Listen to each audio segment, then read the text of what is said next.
You have been lied to. What if death isn't the end, but the beginning of your mind's most extraordinary journey? What if I told you that there is a book so powerful, so mysterious, that it reveals exactly what happens in the moments after death?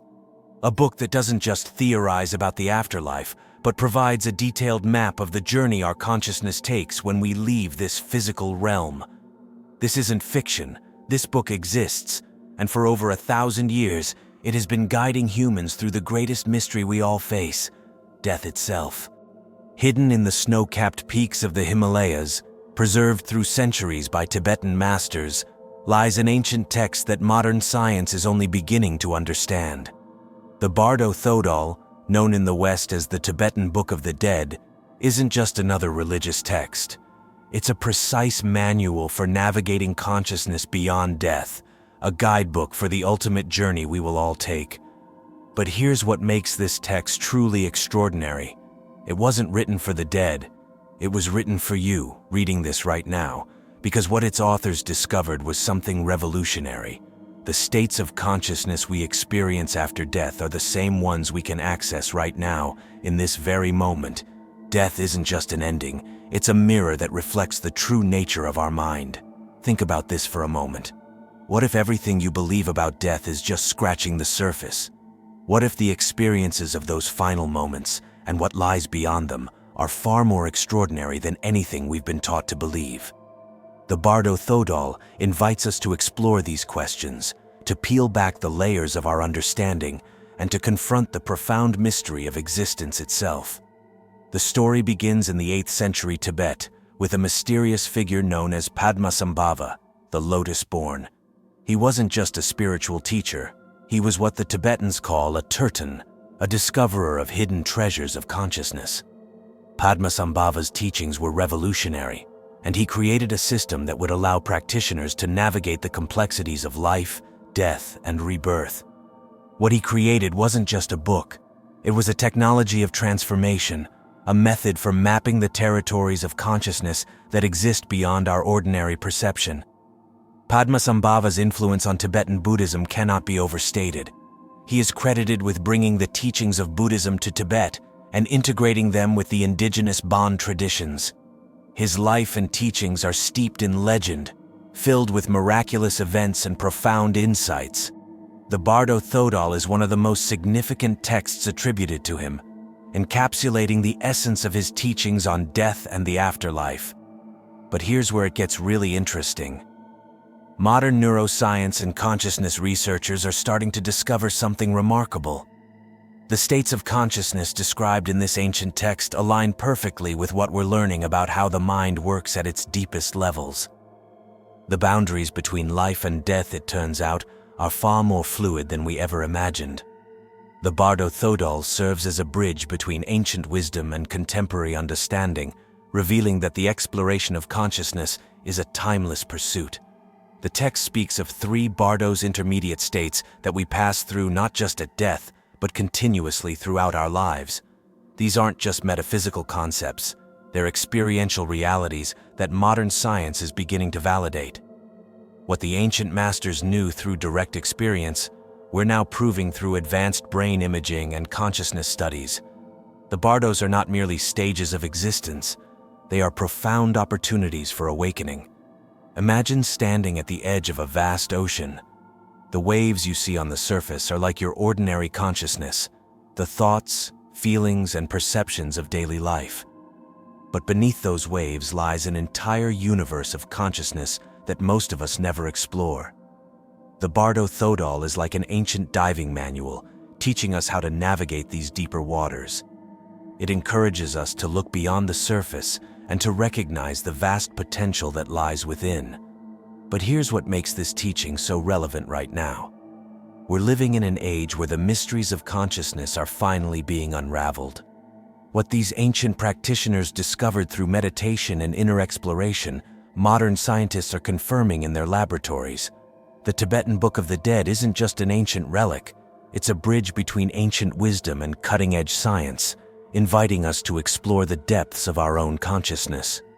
As we embark on this journey, we must remember that the exploration of consciousness is not just an intellectual exercise. It is a deeply personal and transformative experience. The Bardo Thödol challenges us to confront our fears, our beliefs, and our understanding of what it means to be alive.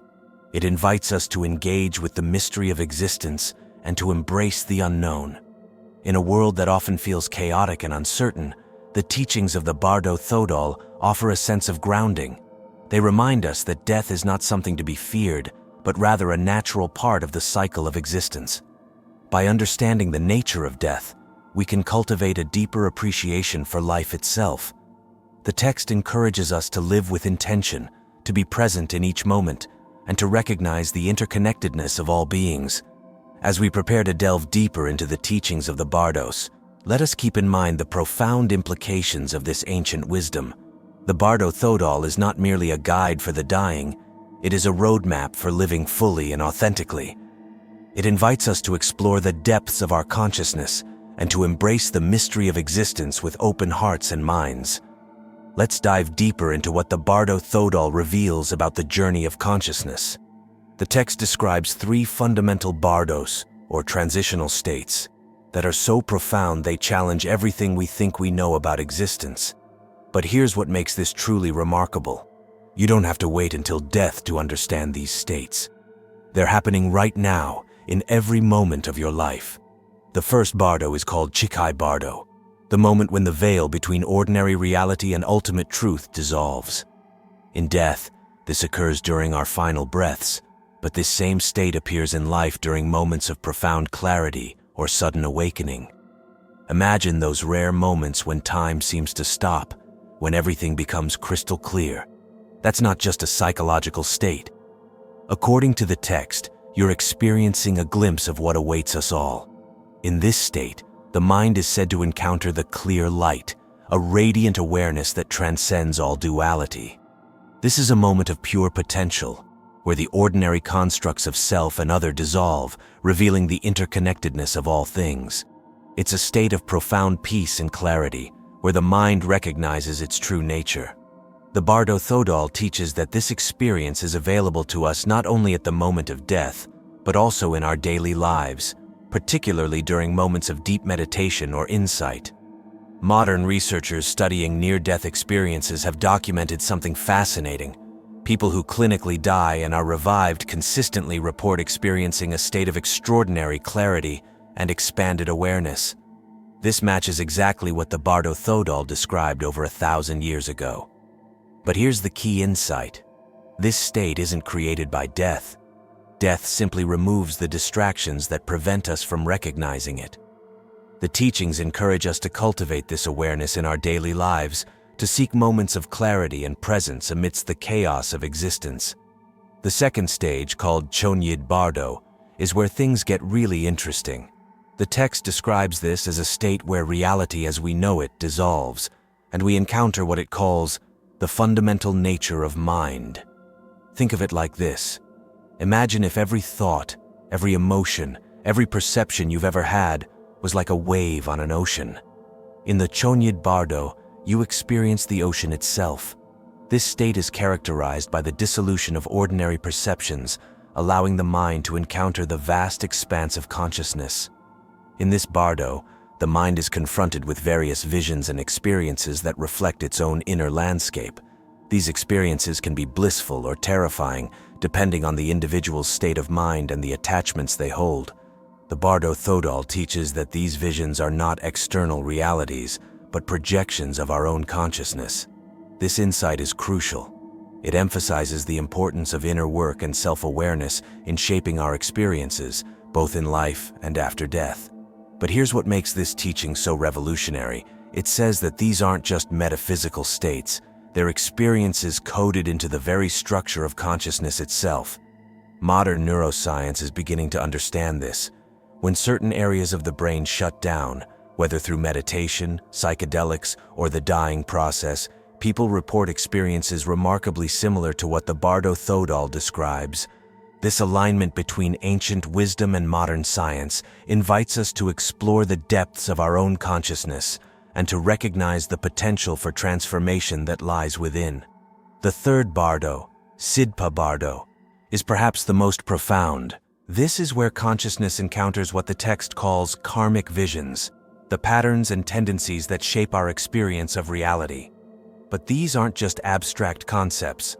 Think about how your current mental states and habits shape your experience of life. The text suggests that these same patterns influence our journey after death. In this bardo, individuals confront the consequences of their actions, the fruits of their karma, and the attachments that bind them to the cycle of existence. The teachings emphasize that our experiences in this bardo are shaped by our thoughts, emotions, and actions throughout our lives. This is a powerful reminder of the importance of living with intention and awareness. Every thought we entertain, every action we take, creates a ripple effect that shapes our future experiences. The Bardo Thödol encourages us to cultivate positive qualities such as compassion, kindness, and mindfulness, as these will serve us well in both life and death. But here's where the teaching becomes truly practical. The Bardo Thödol isn't just telling us what happens after death, it's showing us how to live. Every moment of confusion in life is a mini bardo. Every moment of clarity is a glimpse of our fundamental nature. Every choice we make is shaping the patterns that will guide our consciousness through these transitions. This perspective invites us to approach our daily lives with a sense of purpose and awareness, recognizing that each moment is an opportunity for growth and transformation. Modern psychology is just beginning to understand what the authors of this text knew centuries ago, that consciousness isn't confined to our ordinary waking state. There are vast territories of awareness that most of us never explore. But just as an astronaut needs a map to navigate space, we need a map to navigate these inner dimensions. The Bardo Thödol serves as that map, guiding us through the complexities of consciousness and inviting us to explore the depths of our being. As we reflect on the teachings of the Bardos, we are reminded that the journey of consciousness is not linear. It is a dynamic and fluid process, shaped by our experiences, choices, and awareness. The Bardo Thödol encourages us to embrace this journey with an open heart and mind, recognizing that every moment is an opportunity for awakening. What if I told you that understanding death could be the key to living fully? This is where the Bardo Thödol transcends its role as a mere guide for the dying and becomes a revolutionary manual for the living.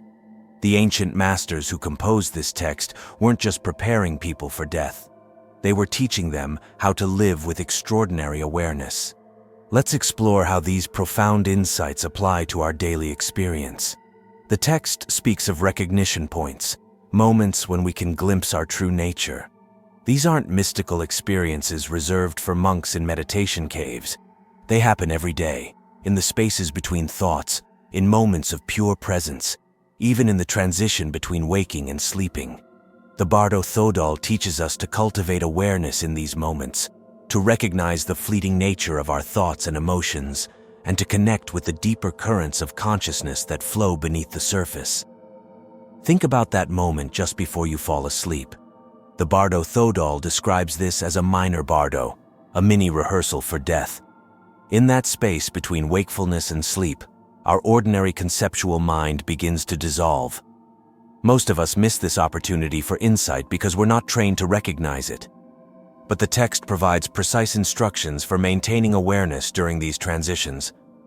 By practicing mindfulness in these moments, we can cultivate a deeper understanding of our consciousness and prepare ourselves for the ultimate transition. But here's what makes these teachings particularly relevant today. We're living in an age of unprecedented anxiety about death. The Bardo Thödol offers something remarkable, a way to transform our relationship with mortality. It suggests that by understanding death, we can live without fear, not through denial or spiritual bypass, but through direct recognition of our fundamental nature. This perspective invites us to confront our fears and to embrace the impermanence of life as a source of liberation rather than a cause for despair. The text describes specific practices for developing this recognition. One of the most powerful is called mixing ordinary mind with the bardo. Imagine you're watching a movie. You're completely absorbed in the story, forgetting it's just images on a screen. Suddenly, you remember, it's just a movie. That moment of recognition, that shift in perspective, is exactly what these practices cultivate. By learning to recognize the illusory nature of our thoughts and emotions, we can cultivate a sense of freedom and clarity that transcends the limitations of our ordinary experience. Modern neuroscience is discovering something fascinating about this process. When people practice these awareness techniques, their brains show increased activity in areas associated with metacognition, the ability to observe our own mental processes. What the ancient masters described as recognition appears to be a trainable neural capacity. This insight is empowering. It suggests that we can actively cultivate our awareness and reshape our relationship with our thoughts and emotions. But the implications go even deeper. The Bardo Thödol suggests that our experience after death is shaped by how we live. Every moment of awareness in life is like a seed that flowers in the Bardos. Every act of kindness, every moment of clarity, every instance of genuine presence strengthens our ability to navigate these transitions consciously. This perspective invites us to approach our daily lives with a sense of purpose and intention, recognizing that our choices have far-reaching consequences. Think about this practically. When you're caught in strong emotions, anger, fear, desire, you're experiencing a mini Bardo. The text provides specific instructions for these moments. Don't suppress the experience, don't get lost in it, but maintain awareness of its essential nature. This isn't just spiritual advice, it's a practical method for developing emotional intelligence. By learning to observe our emotions without attachment, we can cultivate a sense of equanimity and clarity that allows us to navigate life's challenges with grace. The text speaks of karmic traces, patterns of thought and behavior that shape our experience. Modern psychology calls these conditioning or neural pathways. But here's the revolutionary insight. These patterns aren't fixed. Every moment of awareness is an opportunity to reshape them. We're not just preparing for death. We're actively participating in our own evolution. This perspective invites us to take responsibility for our thoughts and actions, recognizing that we have the power to shape our experiences and create a more fulfilling life. As we reflect on the teachings of the Bardo Thödol, we are reminded that the journey of consciousness is not a solitary endeavor. It is a shared experience, shaped by our relationships with others and the world around us. The text encourages us to cultivate compassion and empathy, recognizing that our interconnectedness is a fundamental aspect of our existence. By fostering a sense of community and connection, we can support one another on this journey of awakening. In conclusion, the teachings of the Bardo Thödol offer profound insights into the nature of consciousness and the journey of life and death. They invite us to explore the depths of our being, to confront our fears, and to embrace the mystery of existence with open hearts and minds. As we navigate the complexities of life, let us remember that every moment is an opportunity for awakening, and that the key to understanding death lies in our ability to live fully and authentically. As we reach the deepest layers of this ancient wisdom, we encounter what might be its most profound revelation. Death isn't just an ending, it's a doorway to understanding the true nature of consciousness itself. But what makes these teachings truly revolutionary is how they transform our experience of being alive right now. Consider this. Every night when you sleep, you practice a form of dying. The Bardo Thödol teaches that the processes of falling asleep, dreaming, and waking are miniature versions of the death process. When you understand this, every night becomes an opportunity for profound practice. Every morning becomes a kind of rebirth.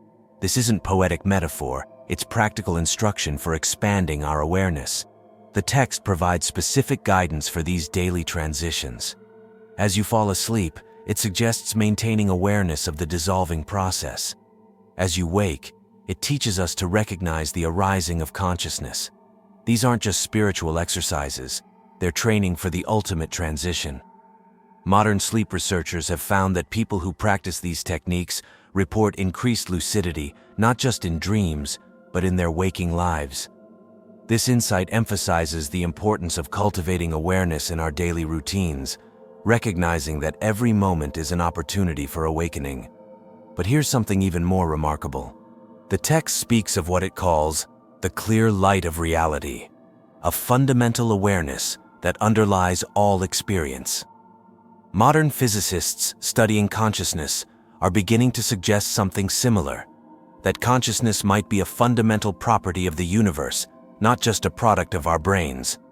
What these ancient masters discovered through direct experience, science is now approaching through theory and experiment. This alignment between ancient wisdom and modern science invites us to explore the depths of our own consciousness and to recognize the potential for transformation that lies within. The practical applications are profound. The text teaches that by recognizing the nature of our mind during life, we prepare for the moments after death. But this recognition isn't some abstract spiritual state. It's available right now, in this very moment. Every challenge, every emotional storm, every moment of confusion becomes an opportunity to practice. The Bardo Thödol encourages us to embrace these moments as opportunities for growth and transformation, recognizing that our experiences shape our consciousness. Think about how this changes our relationship with fear, not just fear of death, but all fears. The text teaches that fear arises from not recognizing the nature of our experience. When we understand that consciousness is more fundamental than any temporary experience, fear loses its grip. This isn't about becoming fearless. It's about becoming intimate with fear itself. By learning to observe our fears without attachment, we can cultivate a sense of freedom and clarity that allows us to navigate life's challenges with grace. The Bardo Thödol also speaks about something modern psychology is just beginning to understand: the power of familiarization. Every time we practice recognition in life, we're creating neural pathways that will serve us in death. Every moment of presence is like depositing money in a consciousness bank that we can draw from when we need it most. This perspective invites us to approach our daily lives with a sense of purpose and intention, recognizing that our choices have far-reaching consequences. But perhaps the most revolutionary aspect of these teachings is how they transform our understanding of time. The text suggests that the Bardos aren't just sequential stages, they're dimensions of consciousness that exist simultaneously. Just as a radio can tune into different frequencies, our awareness can tune into different levels of reality. Death isn't just an ending in time, it's an unveiling of what's always present. This insight invites us to embrace the present moment fully, recognizing that it is the gateway to the infinite possibilities of existence. As we conclude this exploration, consider this: what if death isn't something that happens to us, but something we actively participate in? What if every moment of life is preparation for this ultimate journey? The Bardo Thödol isn't just telling us about death, it's showing us how to live with extraordinary awareness and purpose. The ancient masters left us more than just a book. They left us a technology for transformation that's as relevant today as it was thousands of years ago. Whether you approach these teachings as spiritual wisdom, psychological insight, or practical guidance, their message is clear. The key to understanding death is to fully embrace life, and the key to living fully is to understand death. The Bardo Thödol invites us to explore the depths of our consciousness, to confront our fears, and to embrace the mystery of existence with open hearts and minds. Remember, as the text itself says, the moment of death is the moment of truth. But that truth isn't waiting for us at the end of life. It's available right now, in this very moment, if we have the courage and wisdom to recognize it. As we navigate the complexities of life, let us remember that every moment is an opportunity for awakening, and that the journey of consciousness is a shared experience shaped by our relationships with others and the world around us. In the end, the teachings of the Bardo Thödol remind us that we are not alone on this journey. We are interconnected, woven together in the fabric of existence. By embracing this interconnectedness, we can support one another on the path of awakening, recognizing that the journey of consciousness is not just an individual endeavor, but a collective exploration of the profound mystery of life and death. By embracing the teachings of the Tibetan Book of the Dead, we can learn to face death with courage and clarity. We can learn to live with purpose and compassion, and we can transform not just our deaths, but our lives. The question is, how will you live, knowing that every moment is a preparation for the ultimate journey. How will you shape your karma, your mind, and your destiny? The choice is yours.